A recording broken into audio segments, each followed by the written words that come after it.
চীন বাংলাদেশের একদম পরীক্ষিত বন্ধু। এটি আসলে বিএনপির নেতৃত্বে হয়নি, বরং বিএনপির সাথে যারা গত 15.5 বছর ধরে যুগপৎ আন্দোলনে ছিল এবং জুলাই আগস্টের গণঅভ্যুত্থানে যারা অংশীদার ছিল, বিশেষ করে নাগরিক কমিটির একটি প্রতিনিধি দল সেখানে গিয়েছে। সেটি হচ্ছে এখানে যে করিডোর করার কথা, যেটি লাওস, কম্বোডিয়া, মায়ানমার হয়ে বাংলাদেশ, সে বিষয়ে চীনের কমিউনিস্ট পার্টির যে পরিকল্পনাগুলো সেগুলো প্রতিনিধি দলকে জানানো হয়েছে। চীনের সাথে বাংলাদেশ জাতীয়তাবাদী দলের একটি ঐতিহাসিক সম্পর্ক রয়েছে, আপনি জানেন, এবং এই সম্পর্ক তৈরি করেছেন আমাদের দলের প্রতিষ্ঠাতা শহীদ প্রেসিডেন্ট জিয়াউর রহমান। এবং চীন বাংলাদেশের একদম পরীক্ষিত বন্ধু, যেটি কমিউনিস্ট পার্টির নেতৃবৃন্দরা যারা আমাদের সাথে সাক্ষাৎ করেছেন বিভিন্ন পর্যায়ের গুরুত্বপূর্ণ প্রায় 3টি প্রদেশের ভাইস গভর্নর, তারপরে ওদের কেন্দ্রীয় মন্ত্রী যারা, তারা সবাই বলেছেন যে চীনের জনগণের সাথে বাংলাদেশের জনগণের সম্পর্ক তৈরি করতে তারা ইচ্ছুক। কোনো বিশেষ রাজনৈতিক দল সাথে কমিউনিস্ট পার্টির সম্পর্ক তৈরি হোক, তারা সেটি ইচ্ছুক না, বরং ব্যবসা বাণিজ্য, টেকনোলজি, তারপরে হচ্ছে দুই দেশের মানুষের আর্থসামাজিক উন্নয়ন বিষয়ে তারা দুই দেশের মানুষের সাথে মানুষের সম্পর্ক তৈরি করতে আগ্রহী। সে বার্তাটি আসলে আমাদের মাধ্যমে বাংলাদেশের জনগণকে দিয়েছে। আপনি জানেন এখানে বিএনপি ছাড়াও প্রায় আমাদের এখানে 7টি দলের প্রতিনিধি গিয়েছে, আমাদের 2জন সাংবাদিক ছিলেন, নাগরিক কমিটির একাধিক নেতৃবৃন্দ ছিলেন। তো সবাইকে তারা সেটি আশ্বস্ত করেছেন এবং চীনের যে তাদের যে হচ্ছে আর্থসামাজিক উন্নয়ন, সামাজিক উন্নয়ন, সাংস্কৃতিক যে অগ্রসর, সেগুলো তারা আমাদেরকে ঘুরে দেখিয়েছেন।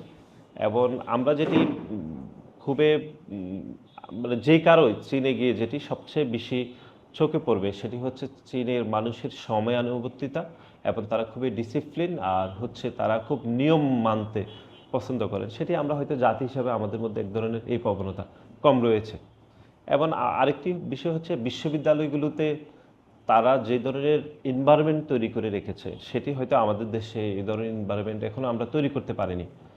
গবেষণা বা উচ্চশিক্ষার অগ্রসর ক্যাম্পাসগুলোর যে এনভায়রনমেন্ট, সেটিও কিন্তু খুব গুরুত্বপূর্ণ, যেটি আমাদের বাংলাদেশে বিশ্ববিদ্যালয়গুলোতে আমরা আসলে নিশ্চিত করতে পারিনি। আমরা আসলে চীনের কমিউনিস্ট পার্টির আমন্ত্রণে একটি প্রতিনিধি দল আমরা চীনের বিভিন্ন অঞ্চলে তাদের কমিউনিস্ট পার্টির বিভিন্ন পর্যায়ের নেতৃবৃন্দর সাথে তাদের ইনফ্রাস্ট্রাকচার ডেভেলপমেন্ট, তাদের প্রযুক্তিগত বিষয়, তার বিশ্ববিদ্যালয় পরিদর্শন, তাদের কৃষি খাত, সামাজিক সাংস্কৃতিক বিষয়গুলো পর্যবেক্ষণের জন্য আমাদেরকে তারা আমন্ত্রণ জানিয়েছিল। এটি আসলে বিএনপির নেতৃত্বে হয়নি, বরং বিএনপির সাথে যারা গত 15.5 বছর ধরে যুগপৎ আন্দোলনে ছিল এবং জুলাই আগস্টের গণঅভ্যুত্থানে যারা অংশীদার ছিল, বিশেষ করে নাগরিক কমিটির একটি প্রতিনিধি দল সেখানে গিয়েছে। আমরা 22 সদস্যের যে প্রতিনিধি দল ছিল, সেখানে আমাদের বিএনপি 4টি অঙ্গ সহযোগী সংগঠনের আমরা 4 জন ছিলাম, আর বিএনপি থেকে 2 জন ছিলেন, আর বাকি সবাই আমাদের অংশীদার ছিলেন যারা বিভিন্ন যুগপৎ আন্দোলনের নেতৃবৃন্দরা ছিলেন। এটি একটি ভিন্নধর্মী এক ধরনের অভিজ্ঞতা, কারণ চীন জাতি হিসাবে ওনারা খুবই পরিশ্রমী এবং খুবই সময়ানুবর্তিতা মেনে চলে, এবং একই সাথে তারা এশিয়ার একটি দেশ হয়েও মানে ইউরোপ আমেরিকার সাথে হচ্ছে প্রতিযোগিতা করে প্রযুক্তি খাতে এত দূর এগিয়ে গিয়েছে, এটি আসলে না দেখলে আপনাকে কোনোভাবে বোঝানো যাবে না। বিশেষ করে তারা সময়ের যে জ্ঞান, সেই বিষয়ে তারা এত বেশি সচেতন যে এটি আমাদের জাতি হিসাবে আমাদের সবার জন্য এক ধরনের শিক্ষা নেওয়ার বিষয় রয়েছে।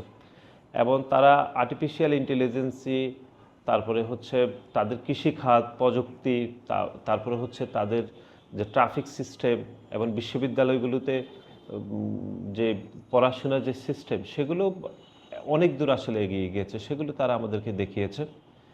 এর বাহিরে কমিউনিস্ট পার্টির কিভাবে পরিচালিত হচ্ছে তাদের দেশে, তারপরে হচ্ছে কমিউনিস্ট পার্টির মধ্যে কী ধরনের কম্পিটিশন ফাংশন করে, সেগুলো বিষয়ে কথাবার্তা হয়েছে।